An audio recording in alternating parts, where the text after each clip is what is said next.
Hey folks, it's your buddy Mike Messier. Pro Wrestling's got some really bad news today.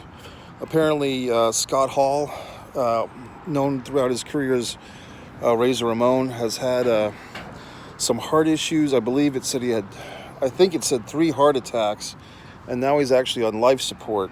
So this has come out of nowhere. I think the report said it was a hip surgery that he had. Some type of hip surgery. I'm not sure if it was a replacement hip surgery, but I guess the surgery did not go well.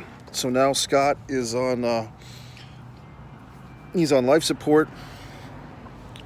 So basically, just want to say, if you're a wrestling fan, if you're a person of faith, if you feel like doing the thoughts and prayers for Scott Hall, I would encourage you to do so.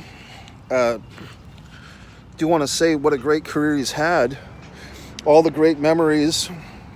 Many people probably immediately think to the ladder match at WrestleMania 10, which is understandable because that was a great match. But before that, Scott Hall actually was in a tag team called American Starship with Dan Spivey. They worked in the Central States and the Mid-Atlantic territories. They were a couple of green rookies. This is going way back, I think to 1984. Scott from there went on to the AWA, the American Wrestling Association, where he had a pretty good tag team with none other than Curt Hennig. And then from there, he kind of did some singles wrestling in the AWA. I think he even challenged Stan Hansen for the AWA World Title once or twice. Had a feud, I believe, with Colonel De Beers. Ended up going to the Florida territories and wrestling there for a while. Kind of reemerged in 1989 in World Championship Wrestling. Wasn't used to his best advantage. He was kind of an undercard guy in 1989. At one point, he used the nickname Magnum Scott Hall, believe it or not, which was kind of interesting. That was in the AWA. I'm just getting besieged with all this goddamn noise. I'm trying to do a nice tribute. But he goes over, he does the Magnum Scott Hall thing. That was after Magnum TA's car accident. But basically, kind of gets a career reboot when Diamond Dallas Page brings him in to see Dusty Rhodes, and they've totally changed Scott's look with the greased back hair, and he becomes the Diamond Stud. Late 1991, I think, or maybe early 1991, maybe May. That might have been Super Brawl or Wrestle War 91. He debuted, and he had a great, kind of a resurgence there as the Diamond Stud. And, kind of became a mid-card guy. I believe you can see on a lot of pay-per-views in the 91, 92 era, you can see the Diamond Stud there.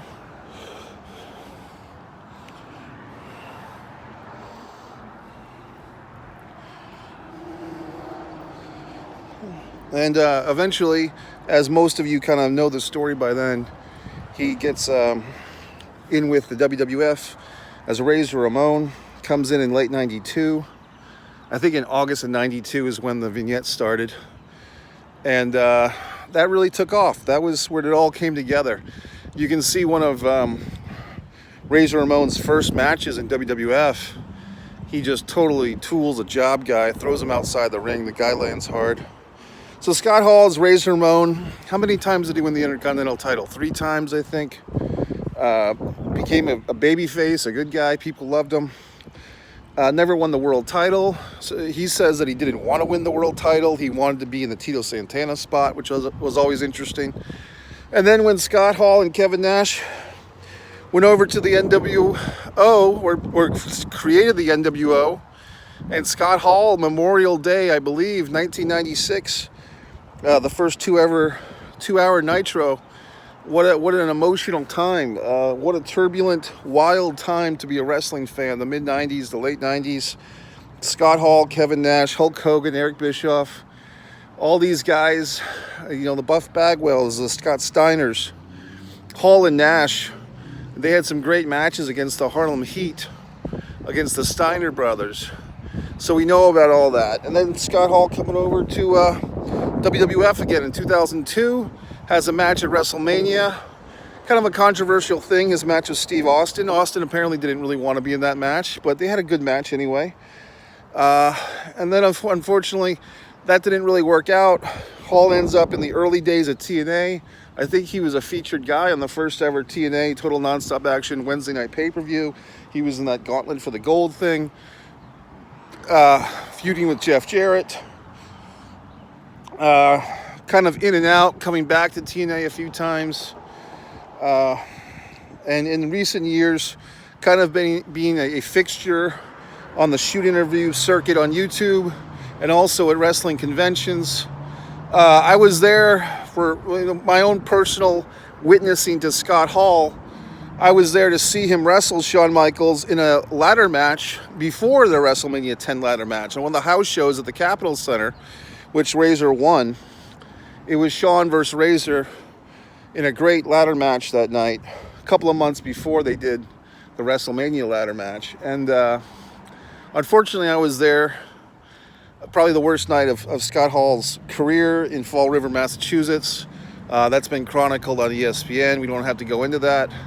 I know that Scott Hall has a son that's a wrestler now, and he's doing quite well, from what I understand. So I'm sure his son is pulling for Scott.